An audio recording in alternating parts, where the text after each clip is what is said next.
बिस्मिल्लाहिर्रहमानिर्रहीम। अस्सलाम वालेकुम। सजाए मौत लिखने के बाद जज कलम की निब क्यों तोड़ता है और सजाए मौत के मुजरम को फांसी सुबह के वक्त ही क्यों दी जाती है? मैं हूं शाहिद नज़ीर और आप मेरा वी लोग देख रहे हैं। बॉलीवुड की फिल्मों से लेकर हकीकत की दुनिया तक अदालतों में जजिस जब किसी मुजरम को सजाए मौत सुनाते हैं तो सजाए मौत की सजा लिखने के बाद सबसे पहले अपने कलम की निब को तोड़ते हैं, जो खुद एक सवाल है कि वो ऐसा क्यों करते हैं। अदालतों में बरतानवी दौर से मुजरम को सजाए मौत देने के बाद जज अपने कलम की निब को तोड़ देता है, जिससे वो इस मुजरम को तख्तादार पर लटकाने की सजा लिखता है, और ये रिवाज सबसे ज़्यादा भारत में आम है। आज भी अदालत में जब सजाए मौत की सजा दी जाती है तो फिर जज की तरफ से सबसे पहले कलम की निब तोड़ दी जाती है। नाज़रीन, आज हम आपको बताते हैं कि कलम की निब जज की जानिब से तोड़ने की वजूहात क्या है। जज की जानिब से सजाए मौत की सजा के बाद कलम की निब इसलिए तोड़ी जाती है कि वो पेन जो किसी की ज़िंदगी के खात्मे की वजह बने, अब वो पेन किसी और दूसरे काम के लिए इस्तेमाल नहीं होना चाहिए, इसलिए इसका तोड़ देना ही बेहतर है।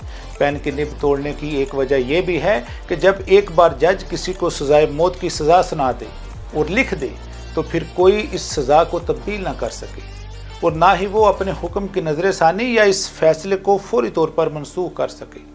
अगर वो चाहे भी तो भी ना कर सके। सजाए मौत चूँकि खुद एक दर्दनाक सज़ा है, इसलिए जब जज ये सज़ा किसी मुजरम को सुनाता है तो जज की जानिब से पेन की निब तोड़ना इस पर अफसोस का इजहार करता है। सजाए मौत देने के बाद पेन की निब को इसलिए भी तोड़ा जाता है कि जज दोबारा इस खूनी पेन से जो किसी की मौत की वजह बना हो उससे दूर रह सके और अपने दिए गए हुक्म पर कभी नादम ना हो, क्योंकि जो उसने किया वो कानून के मुताबिक था। इसके बाद नाज़रीन, हम आपको बताते हैं कि सजाए मौत के मुजरम को फांसी सुबह के वक्त ही क्यों दी जाती है। पाकिस्तान, अफगानिस्तान, भारत और ईरान समेत दुनिया के कई ममालिक में संगीन जराइम के मुर्तकब अफराद को सजाए मौत फांसी के जरिए दी जाती है। इसका पूरा तरीक़ेकार मौजूद है, जिसके मुताबिक फांसी का अमल मुकम्मल किया जाता है। जब से इंसान की तारीख मौजूद है, सजाए मौत का वजूद हमें कहीं ना कहीं दिखाई देता है। कत्ल, जासूसी और गद्दारी वो कदीम तरीन जराइम हैं जिन पर सजाए मौत दी जाती है। संगीन मुकदमात में सजा याफ्ता मुजरम के लिए सबसे सख्त मौत की सज़ा होती है। मुख्तलिफ ममालिक में सजाए मौत देने के मुख्तलिफ तरीक़ाकार होते हैं। कुछ ममालिक में मुजरम की आंखों पर पट्टी बांधकर उसे गोलियों का निशाना बनाया जाता है। कुछ ममालिक में बिजली की कुर्सी पर बिठाकर और कहीं जहर का इंजेक्शन लगाकर सजाए मौत दी जाती है। लेकिन पाकिस्तान में सजाए मौत के मुजरम को फांसी पर लटकाया जाता है और उसे सुबह के वक्त फांसी दी जाती है। सुबह के वक्त फांसी देने की चंद वजूहात हैं। पहले नंबर पर, फांसी पर अमल दरामद जेल अहकाम के लिए उस दिन का सबसे अहम काम होता है, लिहाजा वो सुबह सवेरे ही इस काम को इसलिए अंजाम देते हैं कि फांसी की वजह से जेल के दीगर रोज़मर्रा मामूलात मुतासर ना हो। फांसी देने के बाद वहाँ पर मौजूद मेडिकल एग्जामिनर मुजरम की मौत की तस्दीक करता है और फिर लाश फ़ौरन वर्सा के हवाले कर दी जाती है। दूसरे नंबर पर, मुजरम को सुबह के वक्त फांसी देने का एक इखलाकी जवाज़ ये है कि मुजरम को दिन भर फांसी के इंतज़ार की अज़ियत से ना गुजरना पड़े, वरना उसकी ज़हनी हालत पर इसका बुरा असर हो सकता है। लिहाजा मुजरम को रात के वक्त आराम करने दिया जाता है और फांसी के वक्त से चंद घंटे कबल उठाकर उसे गुस्ल करवाया जाता है, जिसके बाद वो चाहे तो इबादत कर सकता है। फिर उसे फांसी घाट पर ले जाया जाता है और फांसी दे दी जाती है। उस वक्त फांसी घाट पर एक डॉक्टर, सुप्रीडेंट जेल और मजिस्ट्रेट मौजूद होते हैं। मुकदमे का मुद्दई अगर चाहे तो मुजरम की फांसी का अमल अपनी आंखों से देख सकता है। तीसरे नंबर पर, सुबह के वक्त इंसान के अज़ा तरोताज़ा होते हैं, जिससे फांसी के वक्त तकलीफ़ कम होती है, जबकि दिन के वक्त अज़ा सख्त होते हैं और मुजरम को तकलीफ़ ज़्यादा होती है। इसलिए फांसी देने के लिए सुबह के वक्त को तरजीह दी जाती है। चौथे नंबर पर, फांसी सुबह देने की एक वजह यह भी है कि फांसी देने की खबर का असर मुआशरे पर मनफी अंदाज में पड़ता है, लिहाजा मुआशरे में मौजूद अफराद को कोई सदमा न पहुँचे, इसलिए फांसी देने का वक्त ऐसा मुकर्रर किया गया है जब लोग सो रहे हों। नाज़रीन, आज हम आपको ये भी बताते हैं कि फांसी किस तरह दी जाती है। फांसी देने के लिए जो रस्सी इस्तेमाल की जाती है वो 3/4 इंच से लेकर 1.25 इंच तक मोटी होती है।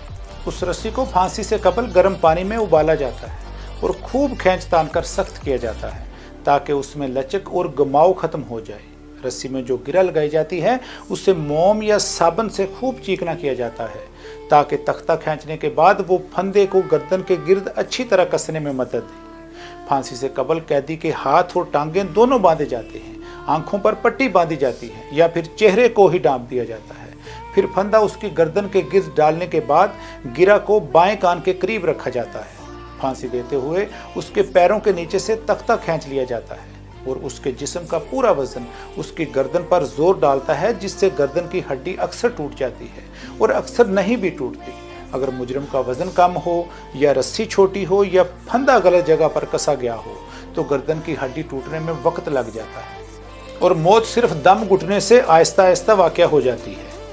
इस सूरत में चेहरा खून जमने की वजह से सूज जाता है, ज़बान और आंखें बाहर निकल आती हैं और मुजरिम तख्तादार पर तड़प तड़प कर जान देता है। नाज़रीन, इसके बाद हम आपको बताते हैं कि दुनिया की अहम तरीन शख्सियात जिन्हें फांसी दी गई। तारीख में कई ऐसी शख्सियात गुजरी हैं जिन्हें फांसी के जरिए मौत के घाट उतारा गया। इनमें पाकिस्तान के साबिक वज़ीर आज़म जुल्फ़िकार अली भुट्टो भी शामिल हैं, जिन्हें एक कत्ल के इल्ज़ाम में सजाए मौत दी गई और 4 अप्रैल 1979 को अडयाला जेल रावलपिंडी में उन्हें फांसी दे दी गई थी। लीबिया की तहरीक आज़ादी के रहनुमा उमर मुख्तार को 16 सितंबर 1931 को काबिज़ अतालवी अफवाज ने फांसी की सज़ा दी। उसी साल यानी 1931 को बरतानवी राज ने लाहौर में भगत सिंह और उनके साथियों को फांसी की सज़ा दी। माजी करीब में इराक के साबिक सदर सद्दाम हुसैन, भारत में अफजल गुरु और बांग्लादेश में अब्दुल कादर मुल्ला को फांसी देने के वाक़यात ने भी आलमी शोहरत हासिल की। नाज़रीन, अगर आपको मेरी वीडियो अच्छी लगे तो मेरे चैनल को सब्सक्राइब करें, लाइक करें और कमेंट करें। नेक्स्ट वीडियो तक अल्लाह हाफिज़।